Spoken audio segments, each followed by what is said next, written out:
Porque aonde quer que tu fores, irei eu, e onde quer que viveres, viverei eu. O teu povo é o meu povo, e o teu Deus é o meu Deus. Versículo 17. Onde tu morreres, morrerei eu, e ali serei sepultada. Assim me faça o Senhor outro tanto, que só a morte fará separação entre mim e ti. Você pode fechar os seus olhos? Espírito Santo de Deus, nessa noite nós nos colocamos, Senhor, debaixo das tuas potentes mãos. O Senhor já vem falado conosco de forma especial, através, Senhor, dos louvores, através da saudação, da direção do culto. E eu sei, Senhor, que o Senhor ainda tem algo a ministrar aos nossos corações. Então que nesse momento, Espírito Santo, nosso coração se abra, a nossa mente, Senhor, seja uma terra fértil para receber a tua palavra, e que haja sensibilidade nos nossos ouvidos para compreender a tua vontade nessa noite. Eu repreendo, meu Pai, toda a ansiedade, toda a inquietação, toda a distração, tudo aquilo que não provém de ti, toda a barreira, todo o impedimento, toda a retaliação no mundo espiritual neste momento, seja quebrada e repreendida pelo poder do teu nome, e que a tua igreja receba a tua palavra nessa noite, em nome de Jesus. Você pode dizer amém? Aleluias. Vamos começar a partir do versículo de número 1, se você puder acompanhar comigo em nome de Jesus. Meus irmãos, o Senhor colocou no meu coração esse texto para essa noite. E eu quero que você entenda aquilo que o Espírito Santo deseja falar nesse domingo, que nós vamos falar sobre permanecer, sobre permanência. A Bíblia, aqui no livro de Ruth, ela começa a apresentar para nós, a partir do versículo de número 1. Ruth, capítulo 1, versículo de número 1. Uma família essa formada por 4 pessoas. Um homem chamado Elimeleque, uma mulher chamada Noemi e os seus 2 filhos. Um se chamava Malom e outro se chamava Quilion. E essa família era uma família que residia numa terra chamada Belém de Judá. Belém de Judá significa casa do pão. Repita, casa do pão. Vamos mais uma vez. Repita após mim, casa do pão. A Bíblia diz que eles habitavam em Belém, na casa do pão, num lugar que Deus aprovava, num lugar que Deus supria, num lugar que Deus abençoava. Só que a Bíblia vai nos dizer que Belém começa a viver um declínio espiritual, e por conta disso, Deus vai permitir que a fome assolasse a casa do pão. Só que eu acho interessante isso. Se você já observou isso na história do povo de Israel, há uma coisa que acontecia com frequência. O que é? Aquele povo estava debaixo das mãos do Senhor. Deus prosperava, Deus abençoava, Deus fazia milagre, e Deus dava provisão, e Deus protegia, e eles venciam a guerra, venciam a batalha. Aí a Bíblia diz que o povo começava a fazer o que bem parecia aos seus olhos. Cada um começava a viver do seu jeito. Aí Deus permitia a fome, Deus permitia os inimigos entrarem, destruírem tudo. E aí aquele povo começava a passar por um processo terrível. Aí a Bíblia diz que aquele povo clamava, orava, e aí Deus vinha novamente, e eles voltavam para o centro da vontade de Deus. E aí de novo aquele povo saía do centro da vontade de Deus. Isso acontece com muita frequência. Se você for observar a história do povo de Israel, isso acontece com muita frequência. Exemplo disso, quando o povo sai do Egito, a Bíblia diz que Deus vai abrir o mar na frente deles. Eles vão passar pés enxutos. A Bíblia diz que os egípcios que tentaram passar morreram. Eles viram isso, irmão, a olho nu. Só que a Bíblia nos diz que 3 dias depois, o povo já estava dizendo: era melhor a gente ter ficado no Egito, porque a gente vai morrer de fome. Aí a Bíblia diz que depois de 6 dias o povo já estava: e quem é que vai dar água para a gente beber? E a água brotava da rocha, o maná caía do céu. Mas o povo sempre tinha uma reclamação nova a se fazer. E o que eu quero que você entenda nesta noite, trazendo isso para nós, você percebe que por mais experiências que Deus tenha te dado, por mais coisas extraordinárias que Deus tem te feito viver, elas não são suficientes para te manter no meio do desespero. Você pode perceber que Deus já te enviou diversas provisões, mas quando uma coisa sai do teu controle, isso desespera teu coração. Você já pode ter vivido diversas curas, mas se há um diagnóstico diante de você, isso já abala você, porque as experiências que você tem não é o suficiente para te manter firme no meio dos processos da vida. A questão, irmão, é que eu quero que você entenda, é que por mais experiências que você tenha vivido com Deus, nada substitui uma comunhão diária com Deus. Não importa o quanto Deus tem feito, não importa o quanto Deus fez, se hoje você não conseguir ter comunhão com Ele, talvez uma situação muito menor do que todas as que você viveu, tem poder para abalar a tua fé, abalar a tua estrutura e abalar o teu emocional. Priscila, mas por que comunhão diária, irmão? Porque é o que vai te dar firmeza nos seus dias. E por que tem que ser diária? É simples, eu te dou um exemplo claro. O almoço de ontem não serve para hoje. A janta que você comeu ontem não te mantém hoje. Você precisa jantar de novo. O almoço que você comeu ontem é assim, por mais que você tenha comido ontem, talvez você tenha ficado com uma azia, estufado e pensou, meu Deus, comi demais. Ela não serve para hoje. Hoje você vai ter fome de novo. Hoje o seu corpo tem novas demandas. Hoje o teu corpo tem novas necessidades. Aquilo que te serviu para ontem, mas hoje você precisa de coisa nova. É exatamente isso, irmão. A comunhão diária com Deus é o seguinte: a palavra que Deus te deu ontem, a oração que você fez ontem, ela foi suficiente para suprir a demanda do ontem. Hoje Deus está dizendo, é um tempo novo, são necessidades diferentes, são momentos diferentes, e agora eu desejo pela minha palavra suprir uma demanda nova em você. E posso te dizer, o maior perigo que você corre, porque talvez você pense assim, Priscila, já estou na igreja, meio caminho andado, eu já venho todo culto, já está tudo resolvido. O maior perigo que você corre é estar na igreja e não ser igreja. O maior perigo que você corre é abrir a Bíblia só quando está aqui dentro. O maior perigo que você corre é achar que está no centro da vontade de Deus, mas só fecha o olho para orar quando está aqui dentro. Entenda uma coisa, irmão, a armadilha do diabo, a estratégia do diabo nos dias de hoje não é simplesmente te tirar dentro da igreja, mas é te manter aqui dentro numa falsa ideia de que está tudo certo.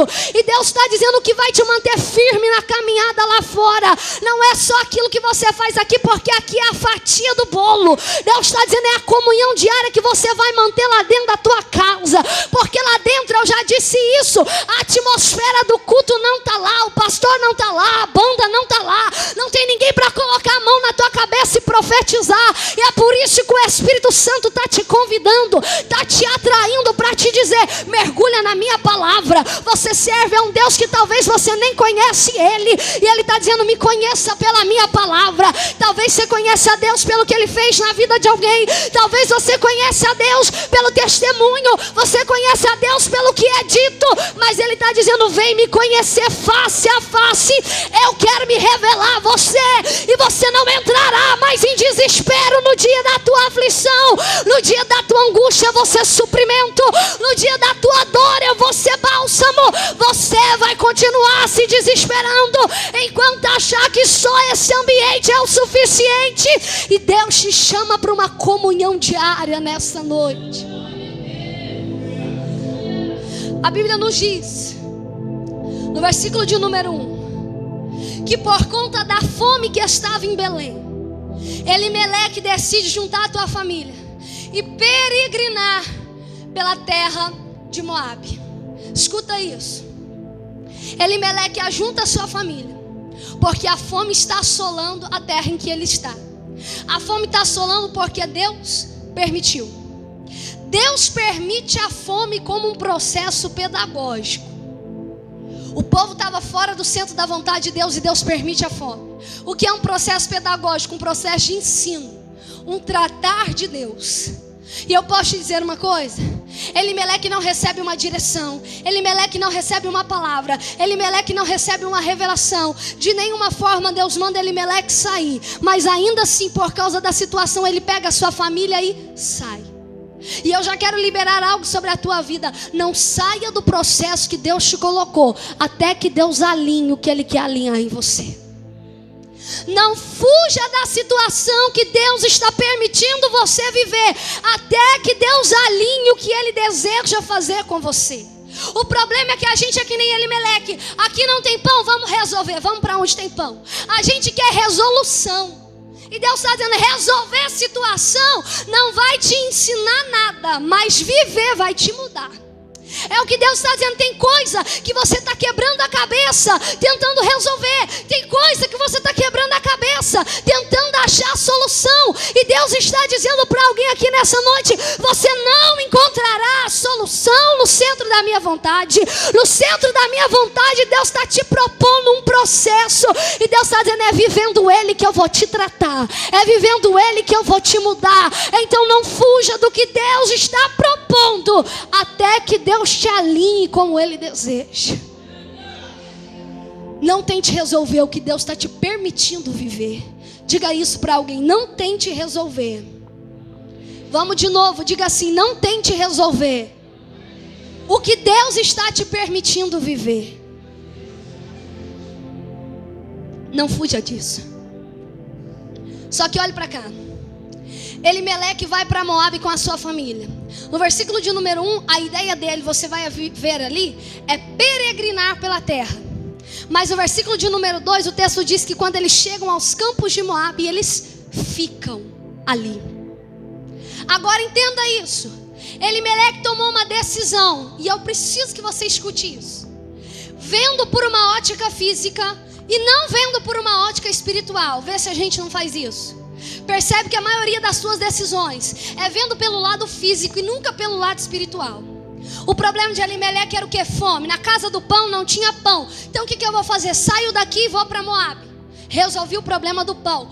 Qual a ótica espiritual? Belém é o lugar que Deus aprova. Moabe é o lugar que Deus reprova. Moabe tem idolatria. Moabe, eles têm outros deuses, têm outras práticas. Tudo aquilo que Deus abomina tinha na terra. Mas Elimeleque, ao sair, sai pela decisão do tem pão. O desespero, irmão, faz te tomar decisão.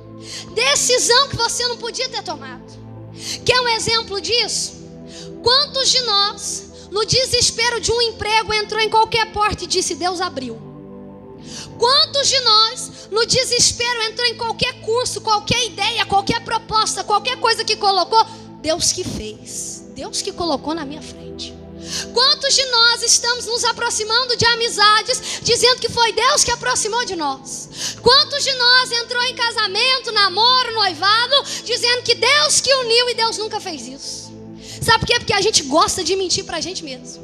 Como é que a gente mente pra gente mesmo, irmão? Deus nunca vai te colocar em algo que te tire do centro da vontade dele. Porta de emprego que te faz perder a comunhão com Deus, não foi Deus que abriu. Ideias, planos, projetos, cursos, tudo aquilo que te tire do teu chamado. Eu não estou dizendo de igreja, eu estou dizendo de vida com Deus. Não foi Deus quem colocou diante de você. Amizades que desde que chegou, em vez de te elevar, está te derrubando, não foi Deus que aproximou de você. Namoro, noivado, casamento, que ao invés de te alinhar do propósito, te tirou do que você realmente estava fazendo, não foi Deus quem colocou na tua vida. Irmão, pare de mentir para você mesmo.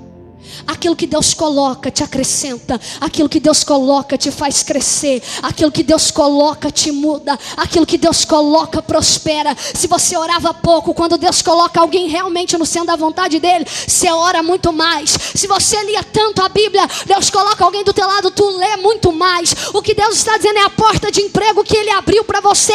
É uma porta que não atrapalha o teu chamado, que não atrapalha o teu ministério, que abençoa a tua casa, que coloca pão na tua mesa, que supre a tua vida. E Deus está dizendo, coloca bem diante da mesa as decisões que você tem tomado, pensando que Deus está colocando diante de você. E Deus está dizendo, se te tira do centro da minha vontade, não foi um desejo meu. Se te tira do chamado, não é um desejo meu. Se te afasta do altar, não é Deus quem está fazendo. Guarde essa frase. No momento de fome, Elimeleque sai sem direção. Não tome decisões definitivas baseadas em sentimentos temporários. Eu vou dizer de novo: não tome decisões definitivas pautadas, baseadas em sentimentos temporários. A fome era temporária, mas Elimeleque vai tomar uma decisão definitiva. Quantos de nós saímos do centro da vontade de Deus porque confiamos mais no salário do que num Deus que provê tudo? Sabe o que Deus falou comigo há 2 anos atrás? Ele disse o seguinte, talvez seja um pouco pesado ouvir isso. Ele disse o seguinte: Priscila, tem gente que me troca por R$1.200, que consegue mais confiar nos R$1.200 do que eu, que sou dono do ouro, dono da prata, e não há nada impossível a mim. A gente confia mais no patrão do que na provisão. Tem gente que confia mais na mãe e no pai do que naquilo que Deus está fazendo. Tem gente que confia mais que vai levantar e vai trabalhar do que num Deus que, se quiser fechar a torneira do teu ar hoje, você não é mais nada. E é o que Deus está dizendo: tua confiança está no lugar errado e é por isso que você perece. Tua confiança está no lugar errado e é por isso que todo mundo ao teu redor prospera e você continua do mesmo jeito. Tua confiança está no lugar errado e é por isso que você tem a sensação que sempre está atrasado. Todo mundo cresce, todo mundo avança, todo mundo prospera, mas parece que na tua vida as coisas continuam amarradas. Olhe para o versículo 2. No versículo 3, você vai ver o resultado da decisão do versículo 2. E morreu Elimeleque, marido de Noemi. O versículo de número 3 é o resultado do versículo de número 2. Versículo de número 2, tomou decisão sem direção de Deus. Versículo de número 3, morre nos campos de Moabe. Deus está dizendo: a tua decisão é tua responsabilidade. Aquilo que você faz é responsabilidade tua. Aquilo que eu faço, eu me responsabilizo. Sabe o que o Espírito Santo está dizendo para você? Estar fora do centro da minha vontade sempre vai te trazer sofrimento e consequência. Estar fora do centro da vontade de Deus sempre vai te trazer sofrimento e consequência. Olhe para as decisões que você tomou fora da vontade de Deus. O emprego, em vez de... Já ouvi pessoas falar isso para mim: Priscila, comecei a trabalhar porque eu precisava de mais dinheiro, e parece que agora está pior do que quando eu não trabalhava, e as coisas ainda bagunçaram. Emprego fora da vontade de Deus, sofrimento e consequência. Namoro fora da vontade de Deus, sofrimento e consequência. Casamento fora da vontade de Deus, sofrimento e consequência. E é o que Deus está dizendo: você pagará um preço muito caro por sair da minha vontade, mas para voltar para a minha vontade, Deus está dizendo: há recompensa para quem decide viver debaixo de obediência. Deus está dizendo: talvez você vai andar na contramão de todo mundo, mas confia na palavra que Ele liberou. Se Ele está mandando permanecer, permanece. Priscila, mas eu queria tanto resolver, as coisas estão apertadas, o negócio está bagunçado, eu queria fazer alguma coisa. Deus está dizendo: se não tem uma ordem para sair, permanece no lugar que eu te coloquei. Quantos estão entendendo esta palavra nesta noite? A Bíblia diz que no versículo de número 4 e versículo de número 5, os filhos de Noemi vão se casar com 2 moabitas. Vão passar cerca de 10 anos e eles vão morrer. Versículo de número 5. Irmãos, era para o quê? Peregrinar. O que é peregrinar? Passar por ali. Não era para armar a tenda ali, mas já se passaram 10 anos e eles continuam lá. É fácil, irmão, tomar a decisão equivocada. O difícil é voltar para o lugar certo, tá? É fácil sair do centro da vontade de Deus. O difícil é voltar para ela, porque era só para passar e já estavam há 10 anos lá. Moabe teve pão, mas teve dor. Moabe teve pão, mas teve morte. Moabe teve pão, mas teve sofrimento, teve perca. Deus está dizendo: você está perdendo muito mais do que está ganhando nessas decisões que você tem tomado. Você mais perde do que ganha. E o preço que se está é de estar fora da vontade de Deus é muito caro. Posso te dizer uma coisa? Elimeleque poderia ter permanecido, mas decidiu sair. É melhor estar no centro da vontade de Deus e depender dele, do que fazer do teu jeito e depender de si mesmo. Elimeleque morre, os seus 2 filhos morrem e Noemi está sozinha.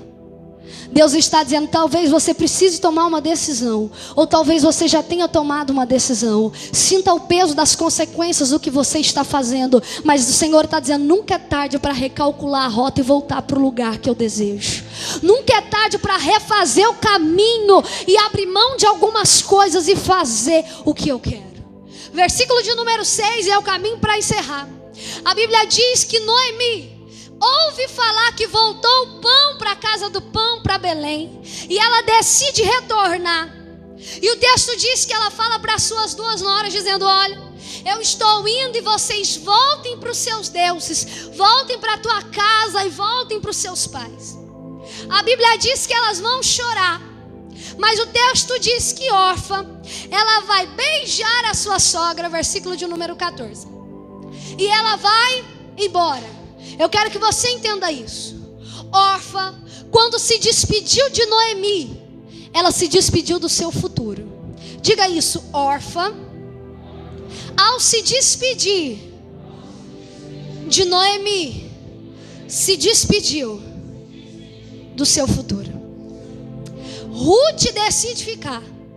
E quando Ruth fica, ela se abraça com o seu futuro. Perceba o que Noemi está dizendo. Voltem para os seus deuses. Quando Orfa se despede de Noemi, ela se despede do Deus de Noemi. Quando Ruth se apega a Noemi, ela se apega ao Deus de Noemi. E existe uma grande diferença em quem decidiu ir e em quem decidiu permanecer. Ruth permaneceu. O que aconteceu com Ruth? Você pode, e eu te convido a ler esse livro depois. Ela se casa com Boaz e uma moabita entra na genealogia de Jesus. E Orfa nunca mais se ouviu falar. Orfa se despediu do Deus de Noemi. E não há ninguém que se despeça de Deus que tenha algum futuro para contar. O que Deus está dizendo para você é que as alianças que você fizer vão definir para onde você vai. Talvez você está onde está por ter se aproximado de gente que não precisava se aproximar. Você está vivendo tempos que está vivendo porque está adiando alianças, pensando que tomar decisão sozinho é o melhor. Ninguém tem que saber da minha vida, eu faço o que eu quero, porque ninguém paga minhas contas e eu vou lá e resolvo. E Deus está dizendo, você tem feito isso e só tem quebrado a cara, porque a Bíblia diz que na multidão de conselhos existe sabedoria. O que Deus está dizendo para você é que Ruth decidiu permanecer, e quando ela decide ficar ao lado de Noemi, ela estava se abraçando com um futuro que ela jamais imaginou viver. Orfa, quando deixa Noemi, ela deixa o Deus de Noemi. E quem deixa o Deus de Israel não tem futuro para contar e nem história para escrever. Deus está dizendo para você, antes que esse ano termine, se desfaça de alianças que estão te deixando parados no mesmo lugar. Antes que esse ano termine, se desfaça de alianças que te tiram do centro da minha vontade. E Deus está dizendo, eu vou colocar Noemi do teu lado, você vai permanecer. E Deus está dizendo, há um futuro a ser escrito quando você se abraçar com Noemi e dizer, eu fico, eu não vou embora. Onde você pisar eu piso, o que você fizer eu faço, o que você falar eu falo. Deus está dizendo, é tempo de permanecer ao lado de pessoas certas. Observe bem as alianças que você tem feito, porque elas estão te levando a algum lugar. Escute, observe bem os amigos que você tem, porque eles estão te levando a algum lugar. Observe bem a quem você se aconselha e conta a tua vida, porque eles estão te levando a algum lugar. E eu termino para te dizer, nunca se mova por interesses, mesmo sabendo da importância da aliança. Ruth não se moveu por interesse, porque Noemi não tinha mais nada a oferecer. Deus está dizendo para você, decida permanecer no lugar certo. Decida permanecer ao lado das pessoas certas, porque você tem um futuro extraordinário para viver. Ao lado das pessoas certas, as decisões serão certas. No lugar certo, as decisões serão mais assertivas. E Deus continuará escrevendo a tua história. E Ele está dizendo: não se preocupe, permaneça mesmo quando nada está ao teu favor. E mesmo quando não se tem nada a oferecer, você está caminhando para o mesmo lugar que as pessoas que estão ao teu lado. Então Deus está dizendo: se você se sente sozinho, eu estou trazendo gente para mais perto, e estou colocando gente do teu lado, e essas pessoas vão te levar para o lugar que eu desejo que você esteja. Se coloque de pé.